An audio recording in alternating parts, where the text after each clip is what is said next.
সম্মানিত দর্শক, আসসালামু আলাইকুম। আমার ভাবনা স্টুডিওতে আপনাদের সকলকে স্বাগত। আশা করি সবাই ভালো আছেন। একটা কবিতা আমরা ছোটবেলায় পড়েছিলাম, আপনারে লয়ে বিব্রত রহিতে আসে নাই কেহ অবনী পরে, সকলের তরে সকলে আমরা প্রত্যেকে মোরা পরের তরে। ওই সময় কবিতাটা বুঝিনি, কিন্তু আজকে এই বয়সে এসে বুঝতে পারছি যে মানুষ আসলে সামাজিক জীব। মানুষ একা ভালো থাকতে পারে না, আশপাশের মানুষকে নিয়েই ভালো থাকতে হয়। এবং আশপাশের মানুষকে যারা ভালো রাখতে চায়, এরকম কিছু মানুষকে নিয়ে আজকে আমাদের আয়োজন। এরকম একজন মানুষ আমাদের স্টুডিওতে এসছেন, যিনি শুধু নিজের কথা ভাবেন না, তিনি আশপাশের মানুষের কথা ভাবতে চান। তিনি হচ্ছেন জনাব মাজারুল ইসলাম। তিনি একজন বিশিষ্ট সমাজ কর্মী এবং জনস্বাস্থ্যবিদ। তো মাজার সাহেব, আসসালামু আলাইকুম। কেমন আছেন আপনি? আলহামদুলিল্লাহ, অনেক ভালো আছি এবং আমার ভাবনা স্টুডিওর দর্শকদেরকেও অসংখ্য ধন্যবাদ জানাচ্ছি। তো আমরা জানি যে আপনার একটা নিজস্ব প্রতিষ্ঠান আছে, এসব সচেতন হই সোসাইটি, আপনি সেটার একজন প্রতিষ্ঠাতা। তো আপনি কি আমাদের দর্শকদেরকে বলবেন যে আপনার এই প্রতিষ্ঠানের লক্ষ্য কি এবং উদ্দেশ্য কি এবং কি কার্যক্রম তারা পরিচালনা করছে?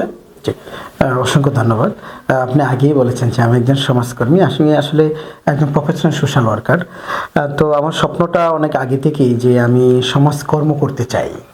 তো এসব সচেতন সোসাইটি প্রতিষ্ঠার প্রথম যে বিষয়টা আমি ফোকাস দিয়েছি সেটা হলো আমাদের সমাজে যদি এখানে যদি আরেকটু আগে যাই, তাহলে এইসব প্রতিষ্ঠান তৈরিটা 1961 সালে থেকে আইন থেকে প্রণীত হয় স্বেচ্ছাসেবক প্রতিষ্ঠানগুলো।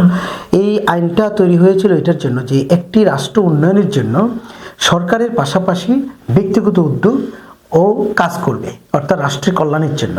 মানে বেসরকারি উদ্যোগও কাজ করবে, শুধু সরকারি কাজ করবে তা কিন্তু নয়। আমরা কিন্তু অনেকেই হয়তো এই কথাটা ভুলে যাই যে আমার কি কাজ, সরকারই তো করবে, বিষয়টা এরকম না। তো যাই হোক, তো এখানে এই স্বেচ্ছাসেবক কাজগুলো যেহেতু রাষ্ট্রের উন্নয়নের জন্য সে সাথে অবদান রাখবে, সেক্ষেত্রে আমি সবচেয়ে সচেতন সোসাইটির কার্যক্রমের মাঝে সমাজকর্মমূলক কাজটাকে সবচেয়ে বেশি ফোকাস দিয়ে থাকি আমি।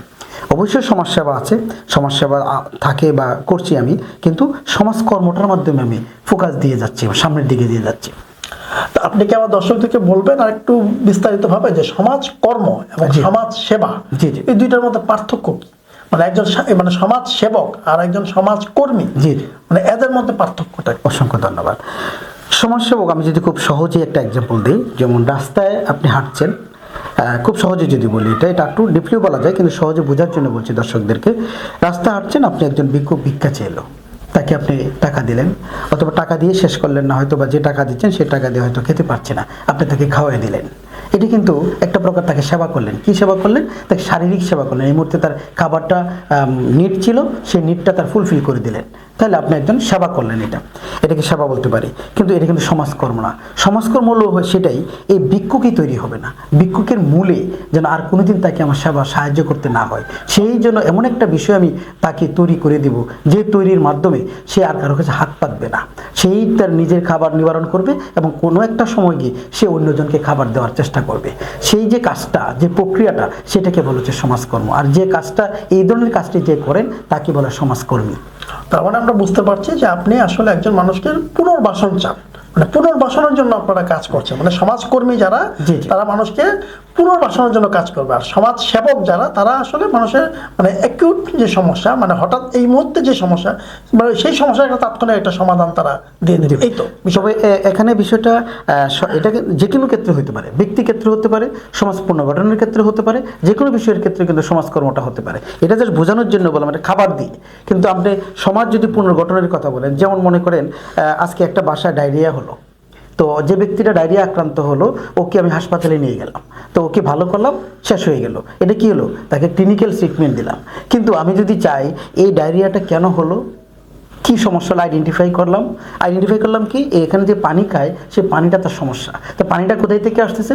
অসা থেকে আসতেছে। তো অসা পানিটাতে দূর করতে হবে, অথবা অসার পানিটা ঠিক দিচ্ছে, মাঝখানে হয়তো কোথাও লিক হয়ে গেছে, লিকটা আমার সমাধান করতে হবে। এই যে লিকটা সমাধান করলে এই বাসা আর মানুষ যে মানে কিছুদিন পরে হয়তো বা এই পানি খাওয়ার কারণে একজন সদস্য আক্রান্ত হয়েছে, হয়তো পুরো সদস্য আক্রান্ত, পুরো পরিবার সদস্য আক্রান্ত হবে। আমি এটা চাই না। আমি চাই পুরো এই পরিবারের জন্য না, শুধু এই এরিয়ার কেউই যেন এই দুর্গত পানির জন্য, খারাপ পানির জন্য যেন কোনো কেউ ডায়রিয়া আক্রান্ত না হয়। এটাও কিন্তু একটা সমাজকর্ম। সমাজকর্ম ব্যাপারটা এই যে যে কোনো বিষয়ের হিতকমতার পুনরুদ্ধার। তো এখানে কি ছিল, ডায়রিয়া না হওয়ার উদ্দেশ্য কি ছিল, পানিটা ভালো পানি আসা। তো পানি না আসার মধ্যে গ্যাপ হলো কি, লিক হয়ে যাওয়াটা। তো লিক হওয়াটা কি, এটা হারিয়ে ফেলছে তার ক্ষমতাটা, ওই পাইপটা তার সঠিকভাবে কার্যকর করার ক্ষমতাটা হারিয়ে ফেলছে, আমি এই ক্ষমতাটা আবার ফিরিয়ে দিলাম। এই কাজটাই হলো একজন সমাজকর্মী। তাকে যারা এই কাজটা করে তাকে সমাজকর্মী বলা হয়। খুব চমৎকারভাবে আমাদের এই এটা খুব চমৎকারভাবে আমাদের অতিথি বুঝিয়ে বলেছেন। আশা করি আপনারাও বুঝতে পেরেছেন যে সমাজ সেবা এবং সমাজ